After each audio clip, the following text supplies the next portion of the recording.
9 August 2016 पासून राज्यात मराठा आरक्षणासाठी आंदोलन सुरू आहे।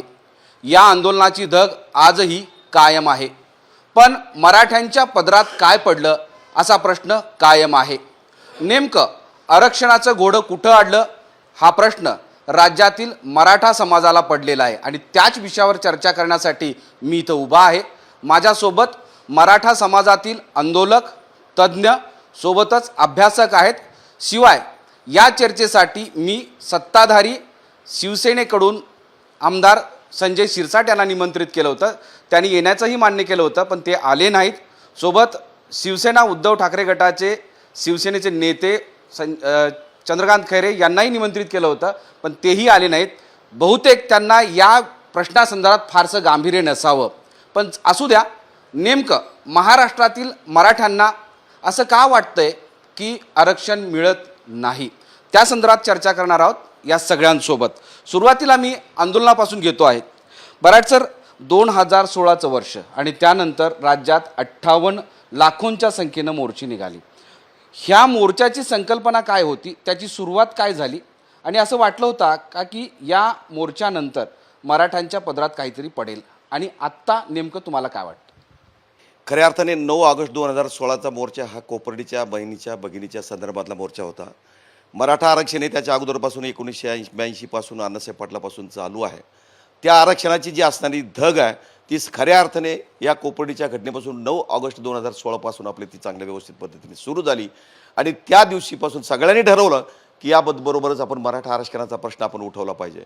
पण त्याबरोबर वाटलं होतं एका वर्षात होईल, 2 वर्षात होईल, 3 वर्षात होईल। याचं कारण असं होतं की जी राजकीय व्यवस्था आहे त्या राजकीय व्यवस्थेमध्ये असणारी अनाशक्ता, त्यांची असणारी जी मानसिकताच नाही किंवा यांना मराठा समाजाला आरक्षण दिलं पाहिजे। कारण मराठा समाज हा अगदी भूमिहीन अशा पद्धतीने झालेला आहे, बेकार आहे, सुशिक्षित बेकार आहे। त्या मुलांना उच्च शिक्षण घेता येत नाही, नोकऱ्या लागत या पद्धतीने असल्यामुळं खऱ्या अर्थाने ही धग होती मराठा आरक्षणाची, किंवा मराठ्यांना कुठल्या तरी प्रमाणामध्ये आरक्षण मिळालं पाहिजे।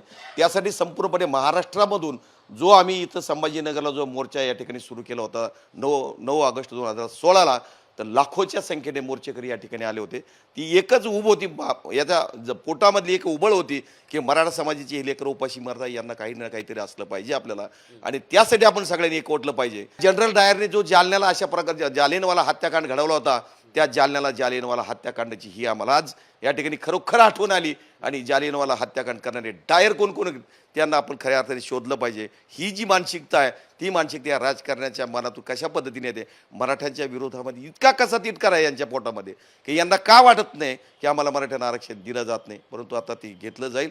इथून पुढचे मोर्चे शांततेत होते, आता ते राहणार नाहीत।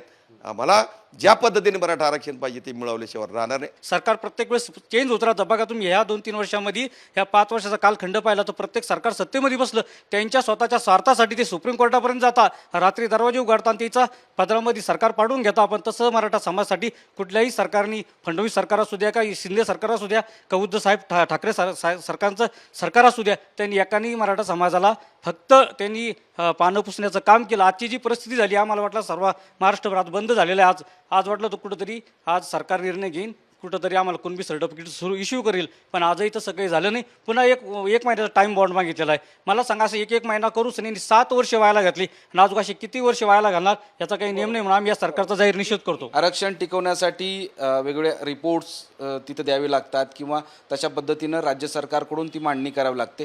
त्या गोष्टीच्या ठिकाणी राज्य शासनाची चूक काय झालेली आहे? हे बघा, याचं सगळं रिव्हिजन, याचं होमवर्क, याच्यावर चर्चा मुंबई हायकोर्टामध्ये झाली। मुंबई हायकोर्टामध्ये शिक्कामोर्तब झाल्यावर सुप्रीम कोर्टामध्ये ते चॅलेंज झालं, सुप्रीम कोर्टामध्ये चॅलेंज झालं असताना त्या गोष्टी परत निघाल्या। याच्यामध्ये चूक एकच झाली की आम्ही मतदार म्हणून कमी पडलो।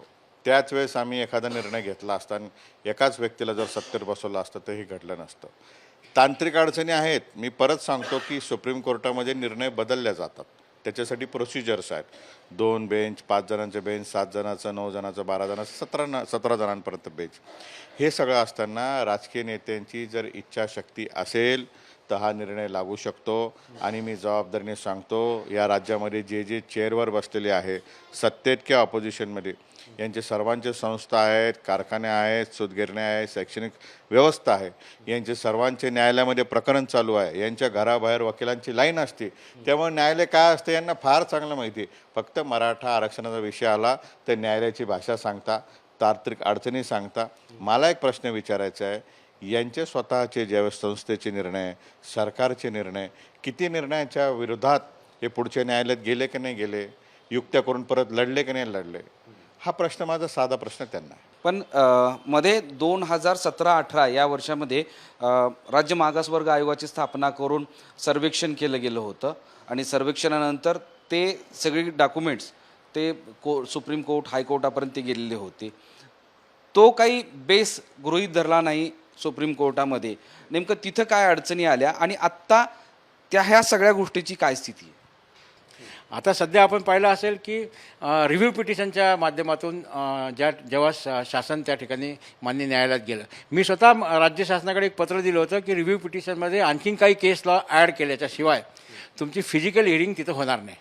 आणि नेमकं पण आमचं पत्र दिल्याच्या नंतर राज्य शासनाची फिजिकल हिअरिंग त्या ठिकाणी झाली नाही आणि फिजिकल हिअरिंग न झाल्यामुळे सगळे जे काही कायदेशीर मांडणीचा भाग असतो तो त्या ठिकाणी करता आला नाही. आणि आता असाच भाग जो आहे आमची स्पष्टपणे आम्ही सांगतो की क्युरेटिव्ह पिटिशनमध्ये अशाच त्रुटी आहेत. राज्य शासनाला मी स्वतः परत एकदा पत्र दिलं की क्युरेटिव्ह पिटिशनमध्येही तुम्ही योग्य केस लॉचा जर समावेश केला नाही तर क्युरेटिव्ह पिटिशनसुद्धा आपण हरणार. आत्ता सुप्रीम कोर्टातल्या या केसची काय स्थिती आहे आणि पुढं जाऊन आता असं म्हणतायत की आता ते सुप्रीम कोर्टाचं आरक्षण नकोच, तिथलं असलेलं नकोच, दुसरा पर्याय शोधा.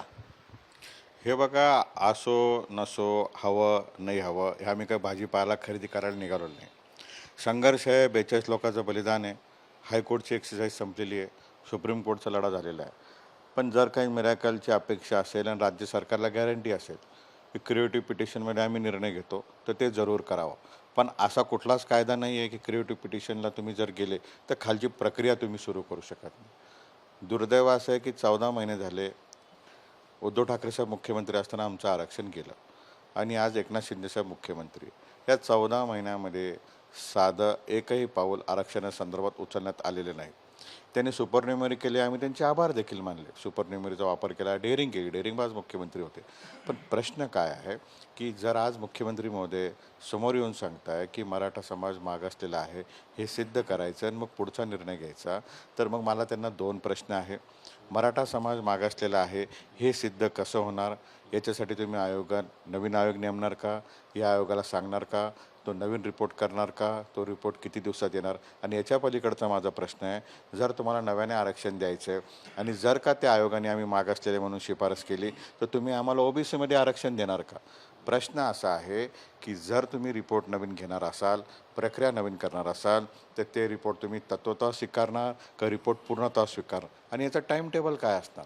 ही 2 लढाई दोन्ही बाजूने. उजवा भाग सुप्रीम कोर्टामध्ये क्रिएटिव्ह पिटिशन असू शकतो, लेफ्टचा भाग हे खाली नवीन प्रोसिजर करण्यामध्ये असू शकतो. आज एकदम अस्तित्वाची लढाई आहे. आज आणीबाणीचा काळ आहे आणि या काळामध्ये राज्य सरकारला दोन्ही फ्रंट फूटवर येऊन बॅटल खेळावं लागेल. सगळे आंदोलनं करत असताना तुम्ही एक मागणी करताय की ओबीसीतूनच आरक्षण द्या, तेच टिकेल, दुसरं सगळं हे उगं खेळ आहे. भारतीय राज्यघटनेमध्ये Indian constitution reservation means representation, ते प्रतिनिधित्व आहे आणि ते SC, ST आणि OBC या 3 मध्येच दिलं जातं. अजून याच्या व्यतिरिक्त कुठलंही आरक्षण जे दिलं गेलं या देशात ते आरक्षण टिकलेलं नाही. एकही पुरावा 75 वर्षात त्यांनी दाखवावा. एकही आरक्षण टिकलेलं नाही, ते फक्त OBCचंच टिकणार आहे. मागास ठरवणं म्हणजे जो गायकवाड आयोग आहे, एवढा चांगला आयोग आजपर्यंत भारताच्या इतिहासात झालेला नाही. एवढं व्यवस्थितपणाने ते ठरवलेलं आहे. 384 जातीपैकी 200 जाती या महाराष्ट्रातल्या बगर आयोगाच्या आलेल्या आहेत. मराठा समाज तर मागास आहे सामाजिक आणि शैक्षणिक, हे सिद्ध झालेलं आहे. फक्त राज्य सरकारनं ते स्वीकारलं पाहिजे. म्हणजे आयोगाचं काम आणि सरकारचं काम काय आहे? एखाद्याकडे BEdची, DEdची किंवा कुठली तरी डिग्री आहे, ती डिग्री देणं हे विद्यापीठाचं काम आहे, नोकरी देणं हे विद्यापीठाचं काम नाही, नोकरी देणं हे सरकारचं काम आहे. तसं स्वीकारणं हे राज्य सरकारचं काम आहे. म्हणून तो आयोग राज्य सरकारनं स्वीकारावा, गायकवाड आयोग, आणि सरसकट ओबीसीत समावेश करून टाकावा, ही सातत्यानं आम्ही मागणी केलेली आहे. आणि महत्त्वाचा मुद्दा असा आहे, म्हणून जे नारायण राणे समितीने आरक्षण दिलं होतं ते आरक्षणसुद्धा आम्ही सांगितलं होतं हे टिकणार नाही, ते टिकलं नाही. जे फडणवीसांनी आरक्षण दिलं ते सुद्धा टिकणार नाही हे तेव्हाच सांगितलं होतं, ते सुद्धा टिकलं नाही. आत्ता अनेक प्रश्न निर्माण करत आहेत की आहे त्या ओबीसी 50% किंवा 52% तो समावेश केला जावा, मग खूप संख्या होईल. प्रश्न असा आहे की SC STला 100% आरक्षण दिलं जातं आणि ओबीसीला 50% आरक्षण दिलं जातं, मंडल आयोगानं ठरवलेलं आहे. जर आपण कॅल्क्युलेशन केलं तर 32% आरक्षण आज महाराष्ट्रात ओबीसीला आहे. 32 दोन्ही 64% होतात. 64% ओबीसी, 20% SC ST म्हणजे 84%, 18% मुस्लिम म्हणजे 102%, 3% ब्राह्मण म्हणजे 105%, इतर 4% म्हणजे 109%. मराठा कुठे आहेत? हे मराठा त्या 32मध्येच आहेत. हे आपण लक्षात घेतलं पाहिजे. हे गणित कुणीही याचं उत्तर द्यावं कुणाकडेच नाही आहे. अचानक 1994ला एक GR काढण्यात आला आणि 16% आरक्षण हे 30%वर 27%वर नेण्यात आलं. नंतर VJNT अबकडं करत करत ते 32%वर नेण्यात आलं, ते 52%वर नेण्यात आलं. त्यामुळं आहे ते एक्झिस्टिंग कोट्यामध्ये सरकारनं जर समावेश केला ओबीसीमध्ये तर कुठल्याही न्यायालयात त्याला चॅलेंज होऊ शकत नाही. पण इथं पॉलिटिकल विरोध हा राजकीय इच्छाशक्तीचा भाग आहे. सरकार ते होतं, हे होतं, कोणतं होतं. आरक्षण हे कोर्टात अडकलेलं नाही, कुठेच अडकलेलं नाही. आरक्षण हे राजकीय इच्छाशक्तीत अडकलेलं आहे. इच्छाशक्ती असेल तर सरकार 2 दिवसात ओबीसीत समावेश करू शकतं. दोन गोष्टी आहेत. एक तर कुणबीचा विषय हा विदर्भातल्या मराठ्यांना कुणबी असं प्रमाणपत्र आहे. उत्तर महाराष्ट्रामध्ये अनेकांना ते अनेक ठिकाणी कुणबी आहे. तर तिकडं तर ते ओबीसीमध्ये आहेत. तर आता यांना कुणबी असं केल्यानंतर हा प्रश्न मिटू शकतो का की सर्वश्रुत सगळ्या राज्यातल्या सगळ्या मराठ्यांना, मग ते कुणबी असेल, सगळे जे कोणी असतील, त्यांना ओबीसीमध्ये समाविष्ट करण्यासाठी हे वेगळा पर्याय तो केला पाहिजे का? मुद्दा असा आहे, मराठा ही जात नाही, तो समूहवाचक आणि प्रांतवाचक शब्द आहे. जसं ज्ञानेश्वरांनी म्हटलंय की माझी मराठाची बोलकौतुके, हा शब्द काही जातीसाठी आलेला नाही. किंवा राष्ट्रगीतामध्ये पंजाब सिंध गुजरात मराठा हा सुद्धा जातीसाठी आलेला नाही. मराठा मांग, मराठा साळी, मराठा कोळी, मराठा चांबार, मराठा कुणबी, मराठा धनगर असंच होतं, सगळं तेच आहे. पण बाकीच्यांनी काय केलं, मराठा काढून टाकलं आणि मराठ्यांनी काय केलं, कुणबी काढून टाकलं मोठेपणापोटी. ही कुणबी जात आहे, शेती करणारी जात आहे. जेव्हा ही शेती करते तेव्हा कुणबी असते, जेव्हा शस्त्र हातात घेते तेव्हा क्षत्रिय होते, असा त्याचा साधा अर्थ आहे. परंतु पाटील की देशमुखी तेव्हा अज्ञानापोटी काही गोष्टी झालेल्या असतील. परंतु मुळात मुद्दा असा आहे की हे कुणबी समाज आहे.